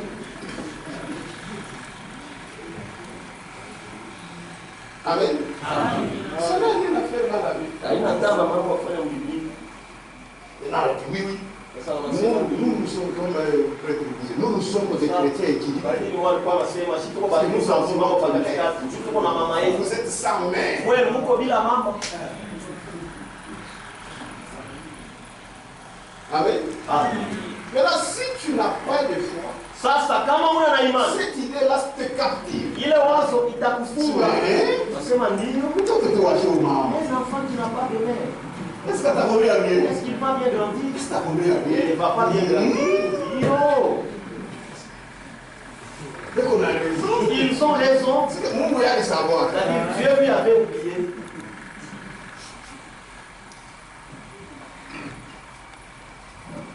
Moi, je suis là. Amen. Vous avez la grâce. Wewe mko na neema. Mais vous ne vous rendez pas compte. Lakini amuone Amen. Donc il est clair iko wazi que cette église ya kwamba ile kanisa n'a pas été fondée par Jésus. haikutungwa na Yesu Kristo. Amen. Amen. Amen. Page 28, frère. Christianisme traditionnel. Christianisme traditionnel, kurasa makumi mbili na mnane. L'institution de l'église d'État Uwepo kwa kanisa ya serikali fut achevée sous le règne de l'empereur Justinien. ikamalizika mtawala wa Augustino, C'est-à-dire de kusema 527 à 565. 527 à 535. Il est kanisa ya shetani, ça c'est devenu C'était carabie ça. bien installé. Lorsqu'il établit les prêtres comme fonctionnaires d'État, Wakati alipoweka wapadiri kama mfanyakazi ya serikali, donc on avait donné aux prêtres le sawa statut katika de fonctionnaire d'État. wapadiri kazi ya kutumikia serikali. Kutumikia serikali. C'est-à-dire, je pense que vous comprenez, Non, ça, c'est un bon. prêtre était un équivalent d'un fonctionnaire de l'État. Padiri alikuwa na cheo moya moya na mfanyakazi wa serikali. Manifestement, Mukuona tu. ce n'est pas Christ qui est le fondateur de cette église, Aina Kristo ndio mwanzishi wa ile de kanisa l'Empire universel. ya utawala ulimwengu mzima. Mais Lakini bien des dominateurs politiques et religieux utawala wa siasa na kidini dont l'intérêt était de réunir en une seule masse cette puissance, bale faida ilikuwa ni kukusanisha mkitu kimoya cette puissance à l'ensemble de l'Empire romain. ile uwezo mwingi ya utawala wa Donc c'est Roma. une église de politiciens. Basi ni kanisa ya Pourquoi wafanya cette siasa. femme est assise sur une bête? Ndio kwa maana C'est la mwanamke politique. acha kuketi yule ya mnyama ni siasa. Du point de vue de l'histoire de l'église, Vile naangalia historia ya kanisa et à partir des 4e et 5e siècles, na kuanzia kukizazi ya 4 na ya 5, nous n'avons pas seulement affaire à l'histoire du salut dans l'église de Jésus-Christ. hatuna tuna mambo ya historia ya wokovu. C'est-à-dire là-bas, il n'y avait pas seulement Kula kukwake tu l'histoire du salut historia ya dans wokovu l'église de Jésus-Christ. Kanisa Yesu Kristo. Ni kusema nini? Ça veut dire quoi? L'église de Jésus-Christ Kanisa Yesu était de l'autre, d'un côté. ilikuwa ngambo moja. Njoo mule mulikuwa histoire du salut. C'est là qu'il y avait l'histoire du salut. Et à côté de ça, Na pembeni ya hili ainsi, hivi tena, qu'à diverses déviations, kupitia makwenda pembeni kwa mingi, unaitosha wapi? Ainsi qu'à diverses déviations qui se sont développées, hivi kufuatana na mafundisho ya mingi ya kwenda pembeni jusqu'à déboucher sur la formation d'une grande église. kufikia na kukanisa ya munene sana. C'est-à-dire il y avait une église Kwa sababu kwa kanisa où il y moja avait le salut de Christ. ule ulikuwa wokovu wa Na Mungu. hii ingine, Et l'autre, il y a des déviations. ule ulikuwa kwenda pembeni Et qui a débouché pour kikanisa na qui a serikali. ya munene. Donc il y avait deux. Sasa kulikuwa Il y a Shetani, de il y a Satan Christ. et de Christ. Mais à cette époque-là, Lakini mwile wakati nous avons affaire avant tout à la plus cruelle histoire de calamité mbele tuko na kia kufanya kuhistoria moja ya nguvu sana ya mbaya sana. Bien, je comprends, c'est pas facile à traduire. Mais à cette époque-là, Lakini mwile wakati nous avons affaire avant tout à la plus cruelle histoire de calamité causée par une institution mondiale pagano-chrétienne. Mais mwile wakati tuko mbele ya historia moja mbaya na ya mateso ya kimatengenezo kimoya kia dunia buzima kia kipagano kenye kuchangiwa na Kikristo. Donc hiyo mambo ya Mungu. ce n'est pas les affaires de Dieu. Pagano. Il pagano. Sasa wewe, Maintenant toi, hiyo unasema ce que tu as toujours dit, unaitoshaka où est-ce que tu le dis? page 39. Ukarasa makumi tatu na kenda. Unasoma kama ni ka citation kamoja. Si tu as une seule citation, Tunaanza nao. tu commences le problème. Tusome vyote. Mais lis tout.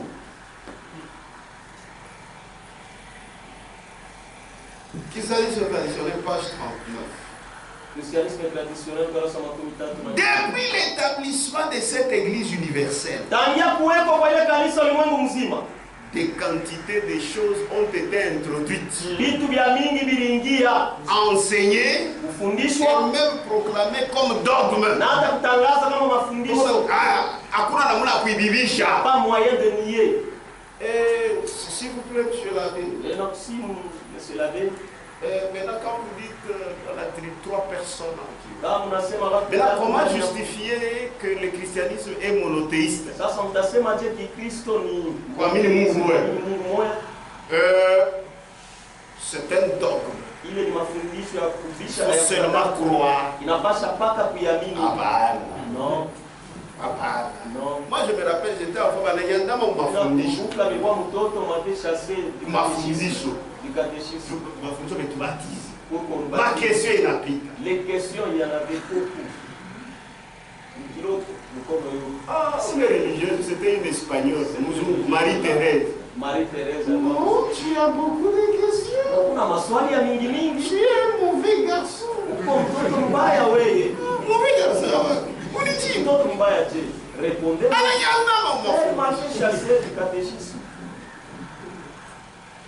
Mtu anakuwa wa Kristo utamfundisha yeye. Tu viens à Christ. Pourquoi tu vas Oh, lui il va éveiller les autres. Non, atakalamusha Inapenda wengine. niiwe. Moi je veux connaître. Sasa mabintu wenu tellement havina tu na macohérence. Tellement ça n'a pas de cohérence. Allez, mumwandani. Allez, chasser. Oh, il faut seulement croire, ni dogme. Unaweza tu kuamini. Ni mafundisho ya kuamini tu. Hapana, Non, hapana. non, non. Ile ni madictature. Ça c'est de la dictature. Oh, Maria alipandaka kumbingu. Oh Marie est montée. Oh, l'ascension de Marie. L'ascension de Maria. Alipandaka shuka dans la Bible, Quand je ne vois elle est pas. montée, C'est un dogme. oh ni mafundisho napasha kuamini. Hapana. Hii tunakataa. Ça, Hii koleana. ça c'est dominer les autres. Amen. Amen. Depuis l'établissement de cette église universelle, tangia kwa kuweka kanisa ya ulimwengu des mzima, quantités de choses ont été introduites, hizi vya mingi enseignées vilifundishwa, kufundishwa et même proclamées comme dogmes, na hata kutangaza sasa vitu ya kuamini mpaka vile lesquels n'ont absolument rien à voir avec le christianisme primitif. vile havina hata na mambo ya kufanya na Kikristo ya kumwanzo. C'est-à-dire, Kusema abina bimoya ce ne sont na pas des Kikristo kia kumwanzo. avec le christianisme traditionnel. Vous voyez, On dit ici christianisme primitif, on ne dit pas christianisme traditionnel. Christianisme traditionnel ndio ya shetani. amen. Les croyants de ce premier âge Ile kizazi ya kwanza ne connaissaient pas davantage les cierges, abakujua mishuma, mabuji mukanisa saba magicien. dans l'église comme des magiciens. Hein? So, kapitika mfutaka mtumba pale kasho kana katakatifu ka pole. La cigarette, un alcoolique avec la bougie. Il est où? Sabi mabuji moi bien bien. Soit si vous voulez pas vous vivez comme manière. On commence à les vendre. Tena binakawaka. Ça prend du temps, ça traîne. Pas vrai. Ce sont des vrais bougies, ça. Amen. Amen.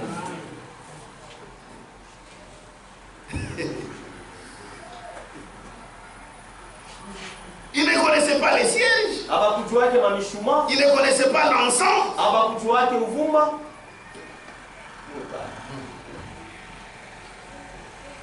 Mais ne pas tout Simon. On vous donne la fumée.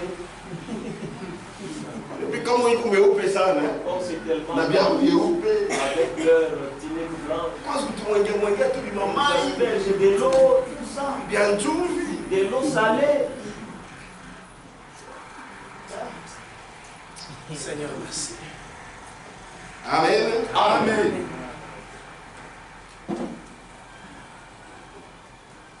Ils ne connaissaient pas l'eau bénite. Abakujua yake maji ya baraka. T'es même au souple. Et puis ils sont sous. Normalement, béni, c'est comme ça, non? Kwa kawaida. Féminin chili. Mais il est haut, Lakini seto la il a féminin, il y a quoi de c'est bon béni. ya kuachana. Eau bénite. Ah, il a béni. C'est pas béni. Non, non, il faut extra. C'est extra bénite. Maya baraka. Il faut qu'il vienne dans le langage. C'est resté même dans le langage. L'eau béni. Maya baraka. Ah, il a béni dans un frère Ce Kaboué. n'est pas béni avec C'est spécial. ile ni ya kipekee kabisa ile. Bon, mon retour, mon retour. Des faussetés seulement. Amen. Amen. Et ils se sont même imposés, même ceux-là qui étudient vers la terre de l'église. Il a dit là, c'est un peu différent de. Bon, je vais imposer là. Ça, c'est le latin de l'église. Non, non, il y a latino, il y a kanisa. Vous vous rappelez quoi, Bisson? Est-ce que vous allez les amener? Nikutoka. C'est sortir seulement. C'est ça. Amen. Il en est de même pour ce qui concerne la béatification. Iko pamoja na ile naangalia juu ya Kufanya Mungu awe mwenye heri. Anuarite. On était des enfants à cette époque-là. Asema oh, Anuarite anakuwa bienheureux. Oh, Anuarite anakuwa waheri. Enfant nini? Quand elle fait Son Mvita alirésister. elle avait résisté. Alors qu'on l'a tué. Alors le pape a décidé. Alors le pape a Et décidé. il devient bienheureux. Anakuwa waheri. Donc vous enseignez même des chansons.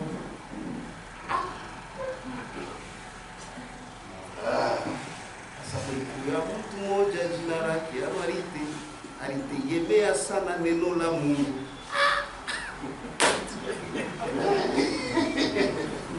C'est grave. Asema papa anamtosha mwili aliyekuwa anaweka kwa bienheureux.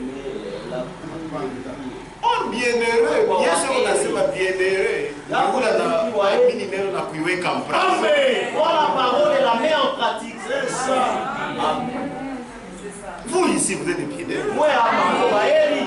On n'a pas à attendre défendre votre mort. Hatuwezi kuchunga lufu yako. Job Simana Pita. C'est alors que Kisimba passe. Nous sommes son frère. Crois que mon frère tel, Ni bienheureux. il est le bienheureux. Waheri. Non. Il est déjà. Tayari eko waheri. Quand tu es dans la langue d'affaires, Ça les gens les trompent tellement. c'est pas bien ça. Haina mzuri. La canonisation des morts. Kukanonize bafu. Balokwa batakatifu. Puisque baisha kupangana. Au bienheureux. Yulu sana ni saint. Kule yulu sana mtakatifu. Donc on doit vous canoniser. Wanapaswa kufanya kuwe mtakatifu. Depuis unaishi hapa Depuis que tu vis sur la terre. unaenda mkanisa unapitisha wakati. Chunga tena. Attends encore. Monsieur Loet, makamba chini. D'abord ici sur la terre. Bienheureux. Waheri.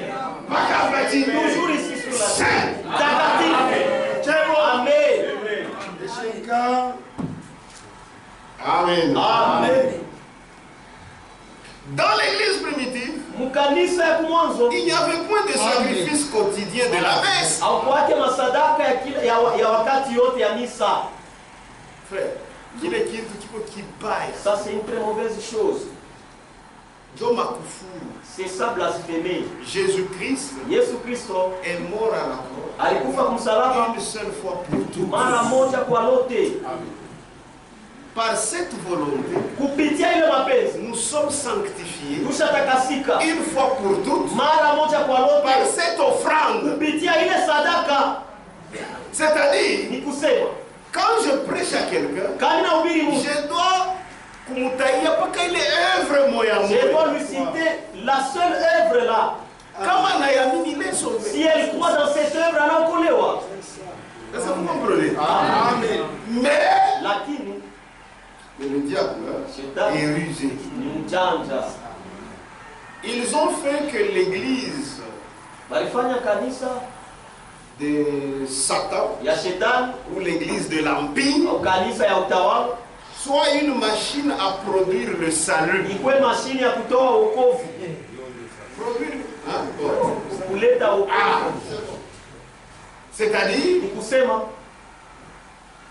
leur hostie là-bas, ile hostia yabo ile quand on prie, banasoma mavitabu vitabu, kama wanasoma nasema maditabu inapinduka. non, ça se transforme, Ça devient maintenant le corps. inakuwa sasa mwili, C'est ça le sacrifice. ndio sadaka hii.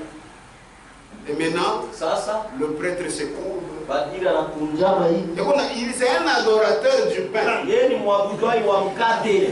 C'est vrai. Et il présente ce pain, Na yeko anaonesha ile mkate asema le corps de Jésus. mwili wa Yesu Kristo. Naone chika. Et toi aussi tu Amen. dis amen. Tu participes. Unashiriki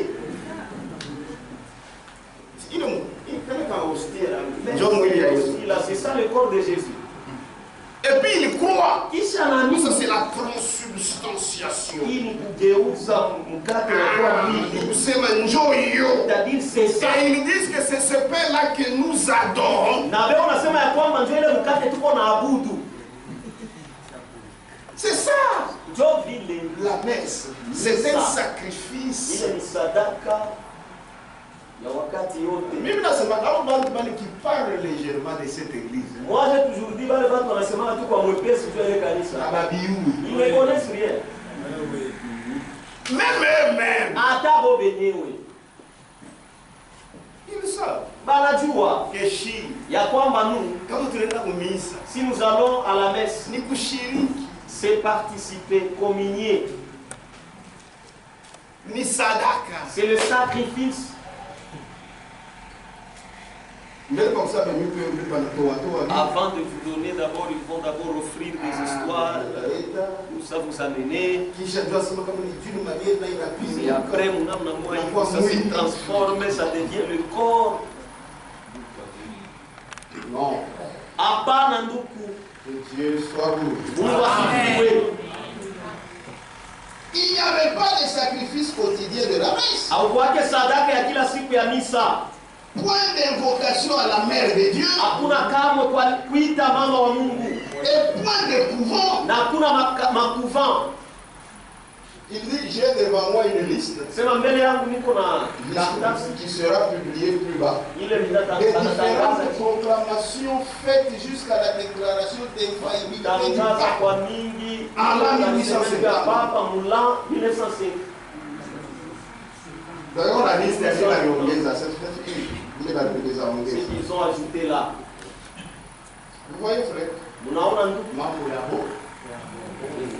C'est pourquoi, bien aimé, encore une fois, pardon. Revenez à la Bible. Et il dit encore dans 38, je m'exprime d'une manière modérée lorsque je dis que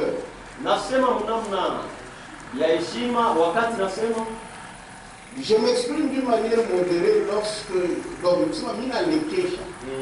je m'exprime d'une manière modérée lorsque je dis que la pratique de l'Église catholique romaine est non biblique. Il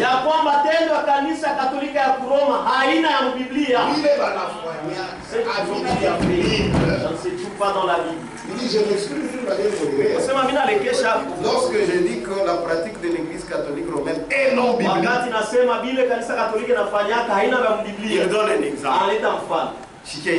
Écoutez cet exemple. Tout au long de la vie de ces fidèles,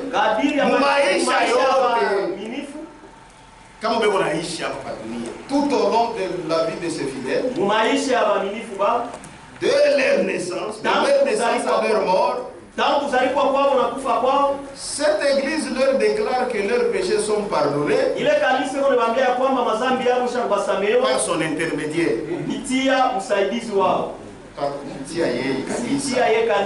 Après leur mort, on communique solennellement à ceux qui sont restés que malgré tous les sacrements, y compris l'extrême onction,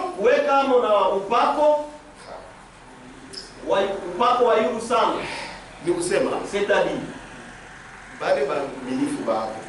leurs fidèles, malgré que si on veut est pardonné par leur église, c'est-à-dire par son intermédiaire. Mais comment vous l'êtes là, si cet homme-là meurt, on communique aux gens, même s'il a fait tous les sacrements, nafika na kumwisho bana mpakana tumafuta njo ile extreme onction tumafuta ya malari njo extreme onction upako ya ugonjwa kama mtu anaanza kufa bana sasa anafia kufa njo banaita ta catéchiste anakuwa metera bali alaka supu bana sasa anafia kudai tunanga hapo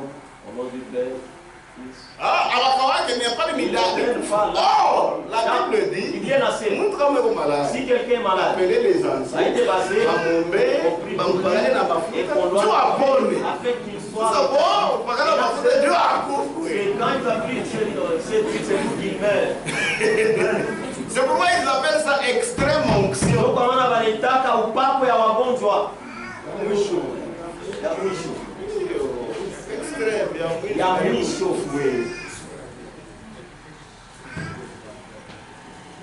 Amen. Amen. Donc malgré il est extrême, on n'a pas mouillé.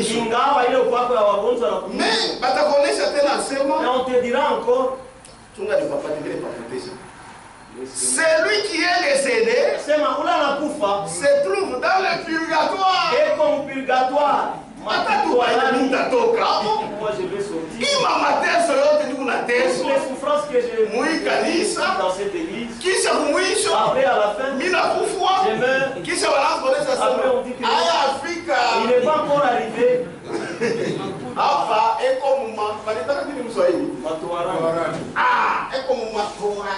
Il est dans le purgatoire. J'ai perdu mon temps en vain. Amen. Amen. C'est là, mon purgatoire, c'est là qu'il doit être purifié de ses péchés. qui cependant lui a été pardonné tout au long de sa vie par les pratiques de sa religion. C'est ça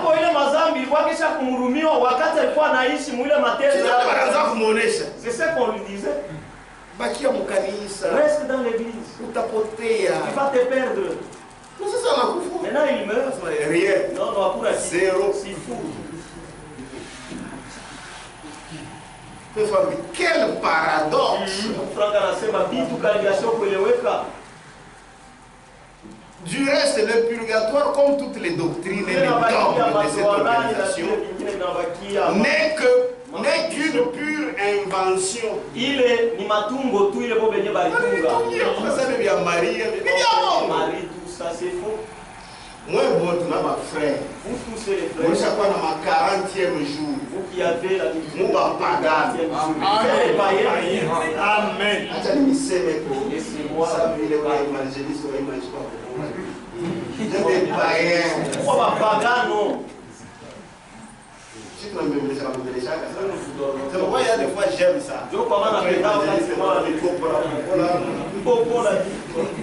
Taweka maplatre sai. Dona yona piga bila nyangaria. Kila mtu anasikia shake ndio ses propres oreilles. Frappe un peu on me regarde. C'est moi tout là. Nous tous nous écoutons. Pourquoi c'est ça tout commando moi tutaweka maplatra. C'est pas correct. Les frères Bandou 40e jour. 40e jour. Oh, frère Kisimba est oh, frère Kisimba est mort. Ça c'est le 40e jour. C'est son 40e jour. 40e jour Niani. 40e jour pourquoi? C'est-à-dire vous croyez que j'étais dans le purgatoire. Ya kwamba nilikuwa matoharani. Et 40e jour, c'est vous qui allez prier pour moi. Lorsque vous allez boire l'alcool, c'est alors que je vais sortir de là. Il y a des sœurs et frères. Vous savez pourquoi? L'argent.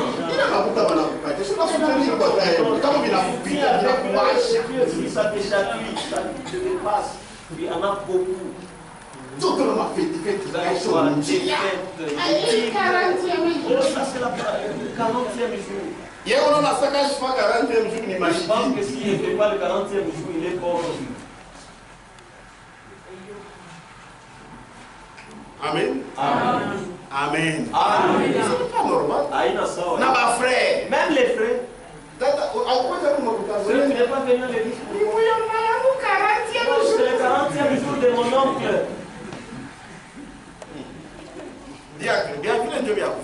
Chez moi, ce sont des choses comme ça qu'il faut gronder. 40e jour. 40e jour, c'est quoi? Pour nous, ça ne signifie rien. Nous sommes catholiques. Oh non, nous irons. Nous irons. Na 40e jour. Avec 40e jour. Ouais, on t'a pas mon purgatoire. Toi, tu seras dans le purgatoire. C'est pourquoi, ouais, tout mon catholique. Je suis à 40e. Mais qui d'ailleurs, on t'a pas mon purgatoire. C'est la seule qui parle de purgatoire. Nous aussi, à purgatoire. C'est seulement. Nous nous croyons directement au paradis. Que tu meurs, mal à moins pour le paradis. Donc, ma 40e jour, il y a 40e jour, il faut les abandonner. Même si c'est. Il faut leur dire. Chez 40e jour, nous 40e jour, nous ne venons jamais parce que c'est païen. C'est moi qu'on a respect. C'est moi qu'on a respect. C'est l'oncle.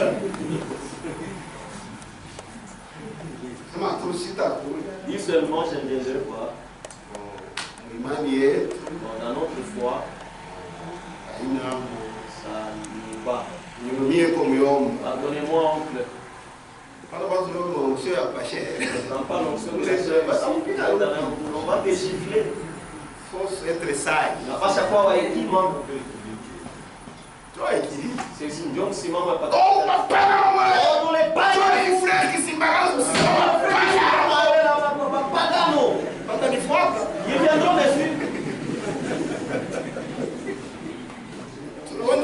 kuisha makofi. Tena ile makofi ile Mungu ashiyo. Ni ya kimwili. On n'est pas ça, mais c'est charnel.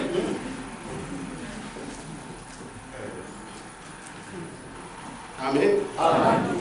Yo ni mambo wako. Ça c'est ton problème. Avec ton Dieu. Na Mungu wako. Shukatai. Mais refuse ce. Oh non, vous n'avez Oh, vous refusez pourquoi? C'est non mahubiri ya frère ici. Oh, kufuatana na mahubiri ya pastor. Oh, hawamini. Non, tu ne crois pas? Amen. Sema. Mungu anakaa. Dieu refuse. Amen. Amen. Amen. Oh non, frère Kisimba ndio anasema. Oh, c'est comme ça que le frère Kisimba parle. Hapana. Non. Que Dieu vous bénisse. Amen. Kama ya pesa nyongeze ile, kuna wakati bila kidogo. Kabitosha 13. Je risque de faire partie ici à 13h. Shima. Lèvons-nous. C'est ça aussi la sagesse. Nous avons un jugement. On va ça